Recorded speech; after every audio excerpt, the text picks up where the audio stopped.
Welcome to Men and Motors and welcome to my review of the VW ID Buzz, which has to be one of the best pieces of design to come out of VW Group for years. I sincerely mean that. This thing is a stunningly well designed car. It really blends that sort of retro and modern styling in a way that just sort of hits the nail on the head. It's got enough of a tip of the hat to the old VW camper, but somehow it feels very fresh and very modern, and in no way does it feel naff. And it must also be one of the most deceptive cars on the market because it looks huge. And guess what? What if I told you this is actually shorter than a Tesla Model Y? Would you believe me? Well, it is.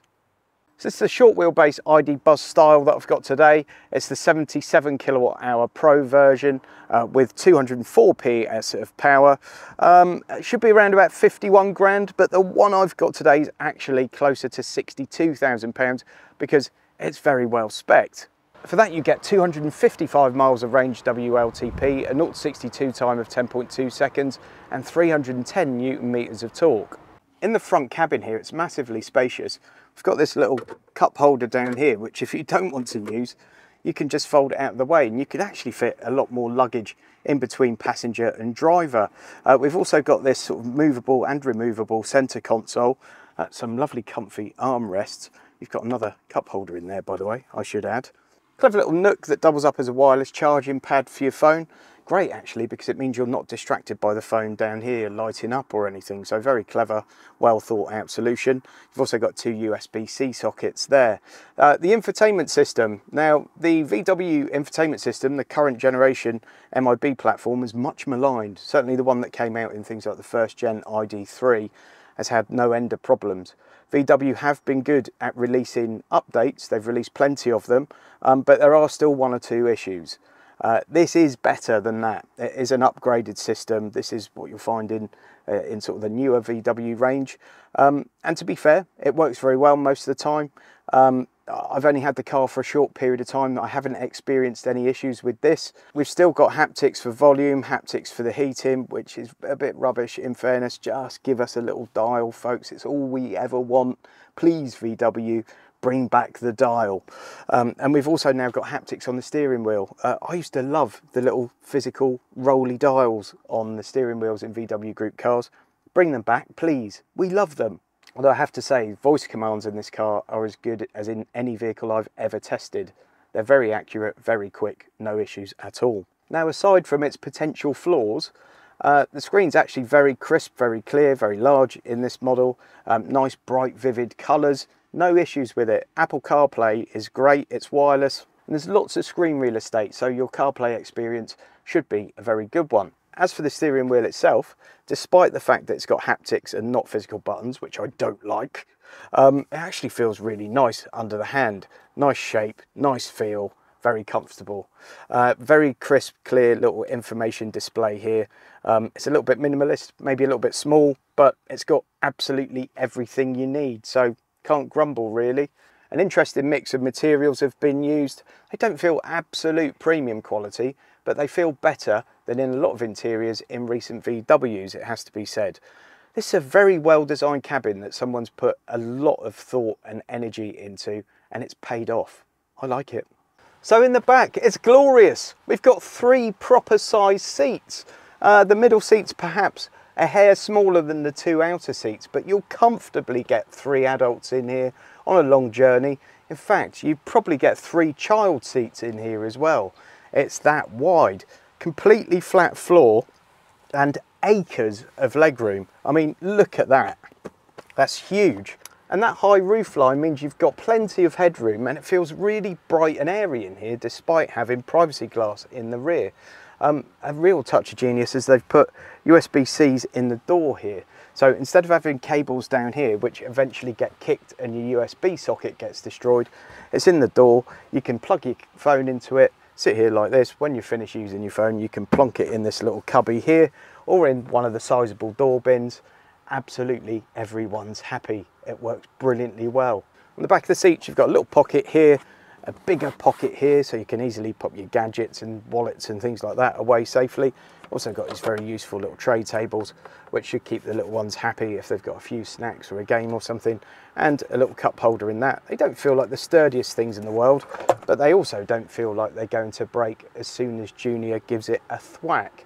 I can't think of another EV on the market at the moment with a better rear cabin for transporting passengers and things than this right now. This is fantastic. Not only is that rear cabin a lovely place for your passengers to spend their time, it's actually really easy to get in and out from tight spaces as well, thanks to these sliding doors. I mean, it just couldn't be easier, could it? They're really nicely weighted as well, a real feel of quality in them. And they close with a reassuring thunk. Now, with all the seats up, you get an epic 1121 litres of load space in the ID Buzz. Got some very clever little features in here as well. Firstly, we've got a very handy little bag hook, a 12-volt socket there, and a switch here just to drop that rear row of seats. But look at this. You've got a very useful, very practical sort of divider, so you can pop your luggage in here, or your shopping, whatever it may be, stop it rolling around everywhere, and gain access to these very useful storage bins. Here we've got the charging cables, first aid kit, and that kind of stuff. Really well designed, really well thought out, and it will serve you and your family well. And when it comes to all-round practicality, for a car of its size, this is head and shoulders above the competition. Now, once you get out on the road, you're just immediately surprised by this car. Now, the driving position is very high. Obviously, it feels van-like, you know, you're really sitting high up. You've got a great view of the road, lots of glass, huge windscreen, these big kind of side windows here, letting loads of light, great visibility all round, and you've got brilliant rear visibility as well, which so many cars don't have these days. Quite often the screen in a lot of cars is rated so much that you end up with like a letterbox when you look in the rear view mirror. This doesn't. It's got a big sort of slab-sided back in a huge piece of glass, which really benefits the driver. The great surprise is because you sit so high up and this is such a tall vehicle, you expect it to be very boaty in the corners. You expect it to be a little bit sluggish, a little bit hard to handle. You expect to sort of tug it round the bends a bit. There's none of that. It's very car-like. This is a bloody good thing to drive, it really is. This would soak up those long motorway journeys with the wife and the kids and the dog and everyone on board. An ideal family tourer. If you and your family regularly do big sort of UK or European road trips, this thing will eat them up. The suspension's nice, it's very comfortable, it's nice and airy, there's plenty of connectivity. You can spend a lot of time in close proximity to one another while still feeling that you've got lots of space. I just cannot get over how well designed this vehicle is. I think when a lot of people think about design, they just think of the aesthetic side of it. It's just, how does something look? To me, more important than how it looks is how it works in practice and how it makes you feel. And this really ticks those boxes for me. But then if we go back to that most basic part of design of how does it look, I think it looks mega too. When you think about it these days, hardly anyone makes a proper MPV. Companies have just stopped. I think everyone wants an SUV. VW obviously makes plenty of SUVs, but I think it's great that they brought this out when they did, because for many families, the practicality of an MPV is what they need, and it just can't be matched by any kind of SUV. And I think this is filling a gap in the market, particularly as it's an EV, because it doesn't really have a great deal of competition at the moment, does it, folks? In summary, this is the world's lightest 3-ton car. It feels really light, really nimble, great to drive, massively comfortable, hugely practical. Maybe a little bit more range would have been nice.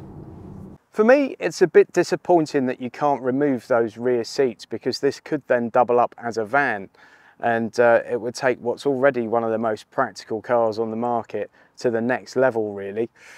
It's also got that infotainment system, which, although much improved, is still not quite perfect. And a lot of car manufacturers could learn the same lesson as VW could learn here, and it's that people like twiddly knobs and dials.